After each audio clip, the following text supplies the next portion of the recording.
ഈശോ മിശിഹായ്ക്ക് സ്തുതിയായിരിക്കട്ടെ. പ്രിയ സഹോദര സഹോദരി, നിനക്ക് നല്ലൊരു ദിവസം നേരെയാണ്.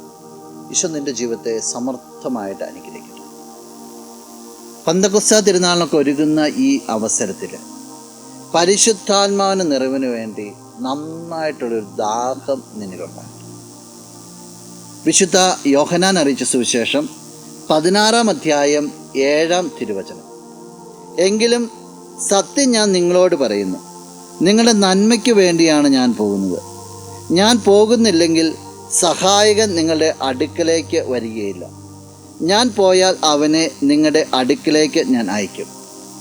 ഈശോ തൻ്റെ പരസ്യജീവിതമൊക്കെ തീരാറായി എന്ന് ശിഷ്യന്മാരോട് പറയുന്നു. അവർക്ക് സങ്കടം ഉണ്ടാവുകയാണ്. ഇപ്പോൾ പറയുകയാണ്, നിങ്ങളുടെ നന്മയ്ക്ക് വേണ്ടിയാണ് ഞാൻ പോകുന്നത്. ഞാൻ പോയാലേ അവനെ നിങ്ങളുടെ പക്കലേക്ക് അയക്കാനായിട്ട് സാധിക്കത്തുള്ളൂ. പരിശുദ്ധാത്മാവിനെ കുറിച്ച് പറയുക. ഈശോ തൻ്റെ വാഗ്ദാനം പൂർത്തീകരിച്ചു. ഈശോ പോയി. അതിനുശേഷമാണ് പന്തക്കുസ്ത സുദിനം ഉണ്ടാകുന്നത്. ഇത് പരിശുദ്ധാത്മാവ് നിൻ്റെ ഉള്ളിലുണ്ട്, എൻ്റെ ഉള്ളിലുണ്ട്, എല്ലായിടത്തും വ്യാപരിക്കുന്നുണ്ട്.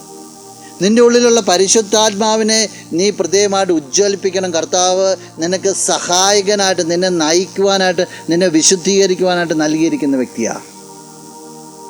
ആ ആത്മാവിനെ ഉജ്ജ്വലിപ്പിക്കുവാൻ നിനക്ക് സാധിക്കും. നമുക്ക് പ്രാർത്ഥിക്കാം. കണ്ണുകളടച്ച് കരങ്ങൾ. നല്ലവനായ കർത്താവേ, നിന്നെ ഞങ്ങൾ സ്തുതിക്കുന്നു, ആരാധിക്കുന്നു, മഹത്വപ്പെടുത്തുന്നു. നിന്റെ നിറ സാന്നിധ്യത്തെ നന്ദിയോടുകൂടി ഓർക്കുക. ഈ വ്യക്തി നിന്റെ നാമത്തിൽ അനുഗ്രഹിക്കപ്പെട്ടതാണ്.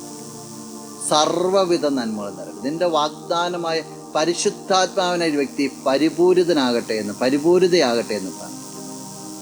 ഈ ദിവസം നിന്റെ നാമത്തിൽ അനുഗ്രഹിക്കും, ഇപ്പോഴും എപ്പോഴും എന്നേക്കും. ആമേൻ. ആരാധിച്ചിടാം, കുമ്പിട്ടാരാധിച്ചിടാം.